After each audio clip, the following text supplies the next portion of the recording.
What's up, you absolute horror junkies, movie maniacs, and lovers of all things creepy as hell? Resident Lynx here, and today we are diving headfirst into Child's Play, the 1988 classic that literally birthed a generation's worst childhood nightmares, Chucky, the killer doll. And let me tell you, if you click this expecting a quick review, you are in the wrong place.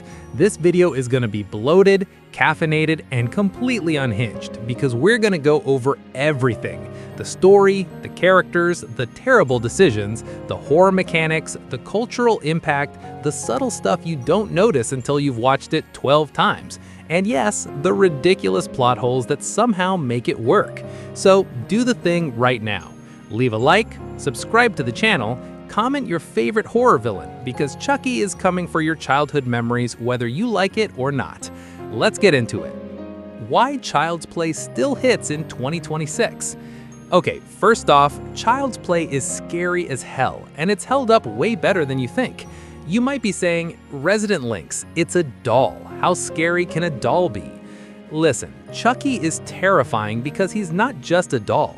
He's small, innocent-looking, and familiar, which is the #1 way to make someone uncomfortable.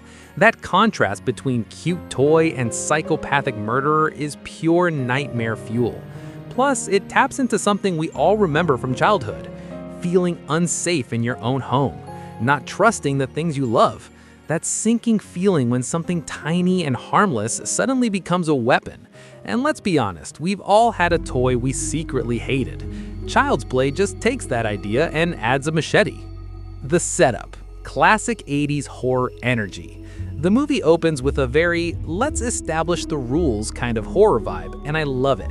You've got Andy Barclay, single mom, and surprisingly competent considering the late 80s horror tropes, Andy, the kid who just wants a friend, the good guy doll, which is both the cutest thing ever and a ticking bomb.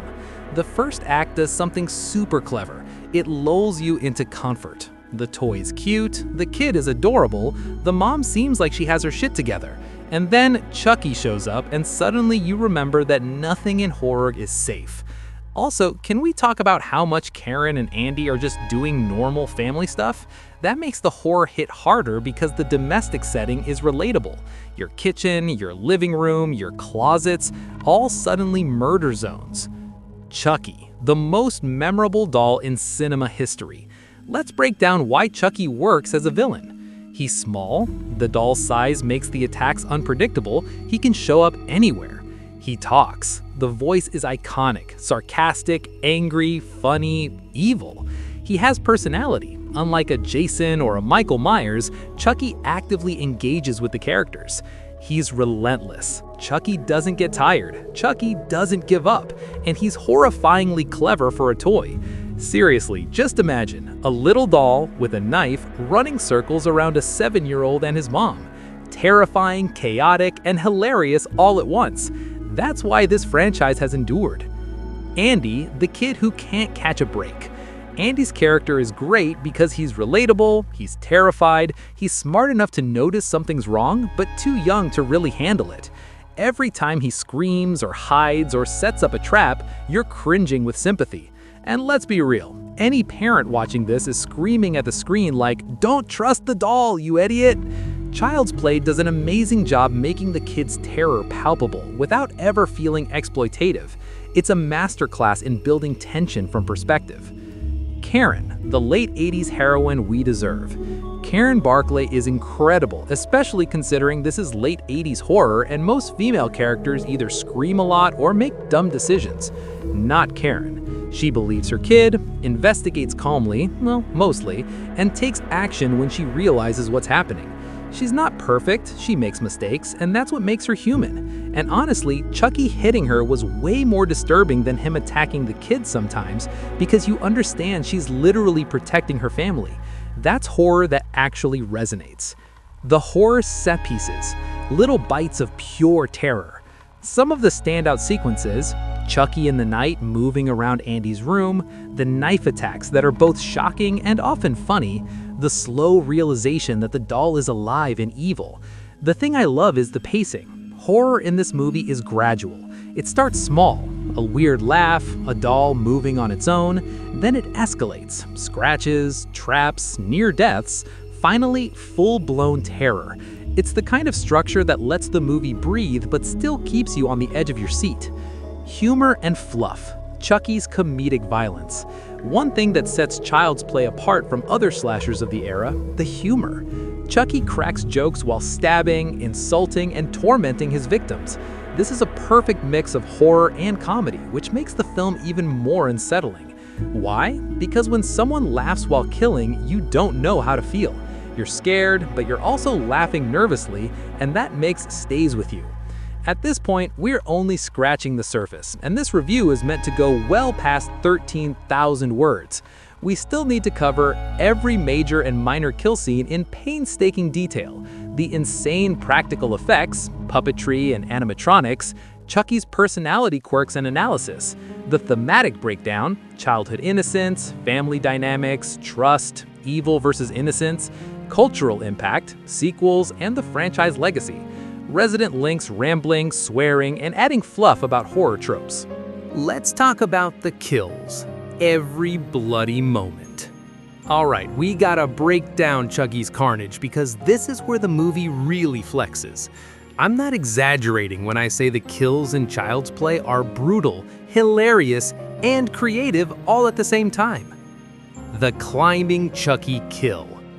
The first time Chucky actively goes after someone, you realize he's not a doll. He's a goddamn menace. Small, fast, unpredictable. He's like a tiny furry nightmare with a knife. That scene is pure tension because the victim sees him but underestimates him. Chucky's voice taunts them, which is 10 times worse than silent stalking. It's short, violent, and shocking. I love that scene because it sets the tone. This is no longer just a creepy toy movie. This is Chucky's world, and we're just living in it. Andy's bedroom sequence. Okay, the bedroom scenes are legendary. Chucky moving around Andy's room is genius because it's subtle at first. Small noises, unexplained movement. It escalates into full terror. Uses practical effects so well that it feels real. Andy's reactions sell the fear perfectly. His eyes widen, he freezes, he screams. And Chucky? He's mocking him the whole time, making the audience scream and laugh nervously at the same time. That's perfect horror comedy balance. The living room trap scene. One of my favorite sequences. Andy sets up a little trap to stop Chucky. And here's the brilliance. It almost works. The tension builds because you're rooting for Andy. The trap feels realistic. He's a kid. He's limited. Chucky improvises, and you realize this isn't just horror, it's Chucky being a clever bastard. This is a small but perfect example of stakes and intelligence in horror. Most slasher villains are unstoppable and boring. Chucky, he's a character, and that's terrifying. Karen versus Chucky, moment of truth. Karen's confrontation with Chucky is one of the most satisfying moments in the movie. She's scared but determined. She improvises like a badass. She protects her kid while facing literal evil incarnate.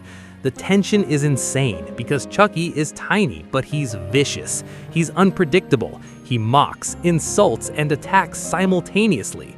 Karen has to fight not just a doll, but a psychopath who thinks he's cleverer than you. That's terrifying and empowering at the same time. Practical effects. How this movie makes you feel. Let's talk puppetry and animatronics for a second, because this is where Child's Play really shines. Chucky isn't CGI, thank God. You're seeing mechanical movements and puppetry. When he lunges, twists, or moves his tiny knife-wielding hands, it feels alive. The skill involved is insane, and honestly, it makes the scares hit harder. Why? Because you subconsciously know that someone is physically there making that doll move, and that makes the terror tangible. Humor and swearing. Chucky's lines are hilarious because he's constantly insulting victims, mocking situations, and adding profanity with style. Example, "Hi, I'm Chucky. Wanna play?" becomes terrifying because context matters, and when he swears while stabbing someone, pure horror comedy brilliance. This is why the franchise leans so heavily into humor in later entries. The combination of laughs and fear is addicting. What I loved so far: Chucky's personality, small, evil, funny; practical effects, puppet and animatronics still impress; pacing, tension builds gradually; Andy and Karen, characters you root for; horror-comedy mix, nerve-shattering and laugh-inducing. What I didn't love: a few cheesy late 80s acting moments, some minor plot holes, like how Chucky moves sometimes; certain jump scares feel dated; small continuity issues and timing of kills. Honestly, these are tiny complaints. The movie is still a 5-star horror classic, and it's a goddamn masterpiece for its time. Deeper themes: why Child's Play works. Let's get pretentious for a second, because Resident Lynx loves analyzing horror. Childhood innocence versus evil. Andy's friendship with a doll turns deadly.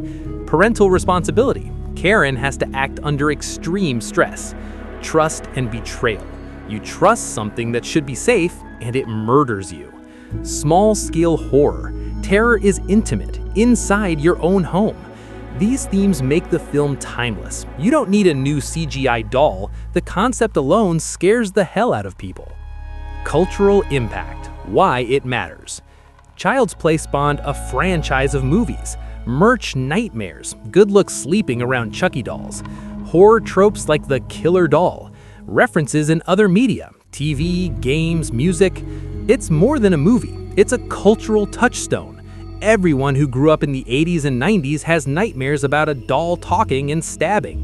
Why this movie still fucking rules. So here we are at the end of this ridiculously long review. Let's be real, Child's Play is a classic, and it's not just nostalgia.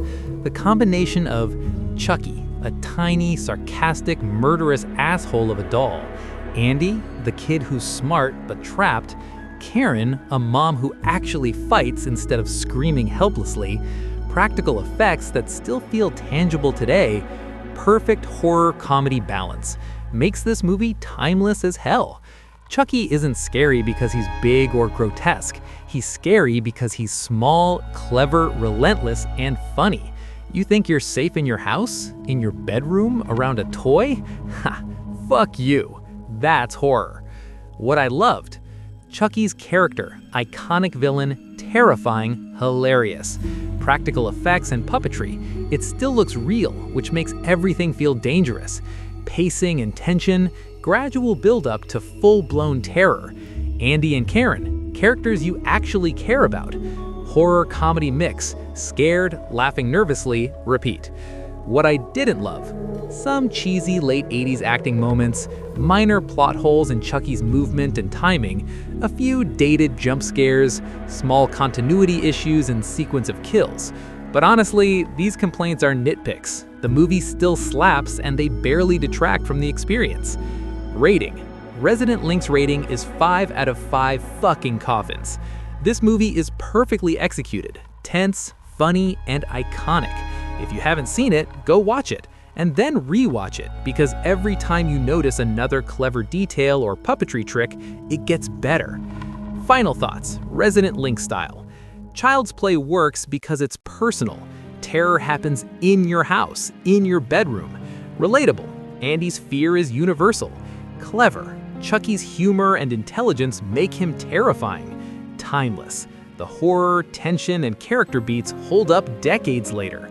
And yes, the movie has spawned sequels, remakes, and merchandise nightmares, but the original will always be king. Chucky's tiny knife is permanently lodged in horror history. Outro. Like, subscribe, and beware of toys. If you've made it this far, congratulations! You're officially a Resident Lynx level horror fan. Do the thing. Leave a like, subscribe, comment your favorite Chucky moment, your nightmare story, or just scream at the screen. I get it. Remember, in the world of Child's Play, a doll can be your friend or your murderer. Stay spooky, stay caffeinated, and don't trust your toys. Resident Lynx, out.